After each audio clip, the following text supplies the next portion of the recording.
You saw what he said. We're going to watch it again because, look, Kirk Cameron left no doubt as to how he feels about gay marriage and homosexuality. Let's watch what he told Piers Morgan. I think that it's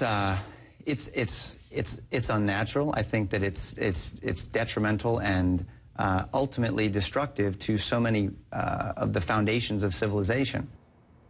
Okay, Stephen, right after that interview aired, you tweeted your support for Kirk Cameron. Why'd you do that? Yes, I did. Well, I am here to support Kirk Cameron just because I think it's important that he has the right to stand up and voice what he believes in. It's not what you say, it's how you say it. Rush Limbaugh recently was going for one intention, thought he was being this, it backfired. I don't think that this is the same situation.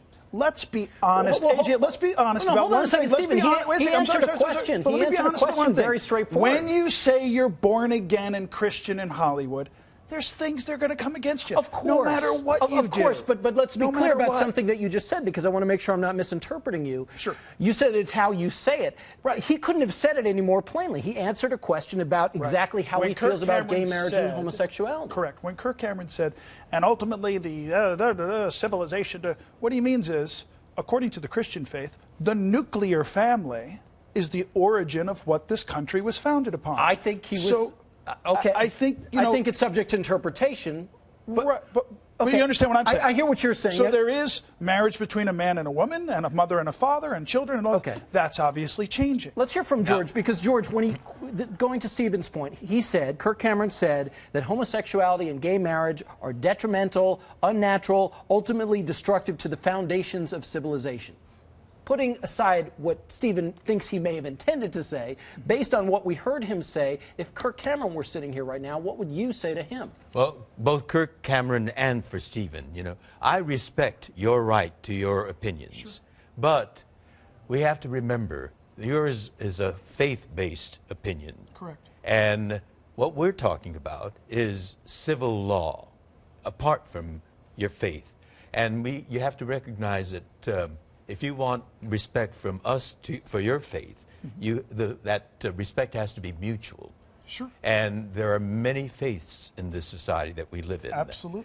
And so we have a line that draws between church and state. And we're talking about civil law. Sure. And to have prejudicial and discriminatory laws that prevent equality in civil law for people who are gay, lesbian, bisexual, and transgender is not right.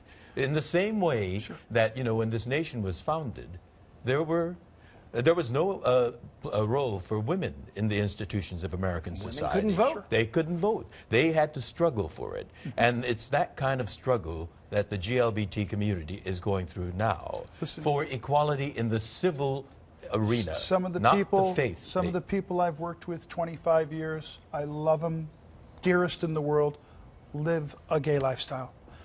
It's not a lifestyle, it's an orientation. Okay.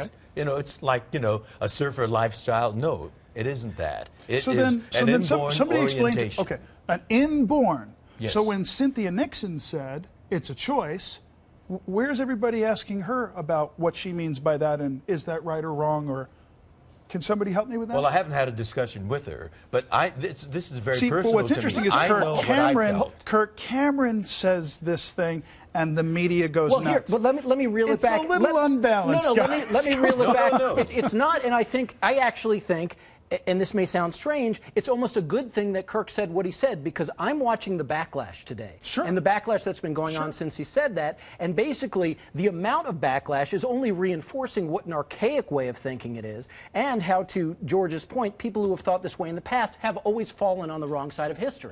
I think that not everybody is as equipped to have this conversation, and I'm don't even qualify myself as really being some expert in Christianity, this and that. I could just tell you this, that I live by a faith that says God has a gift for everyone, even George. And let me tell you something, there are ministries within the homosexual community. I have met men who were married became homosexual, came out of the homosexual life, came back into a heterosexual. Guys, we could talk about it till, we could. till Jesus comes back. And if I had that amount of time, but I don't. And look, there's a lot to be said on this. But we're I'm all in for kindred freedom of spirit speech. here. We both got fired by Trump. But I do have to leave This it. is a very personal issue. So I do have to leave it at that. We're not kindred in George, that I know area. you plan to sit down with Trump about this very issue. We'll That's talk right. about that in just a moment. But for now, Steve and George, thank you both very much.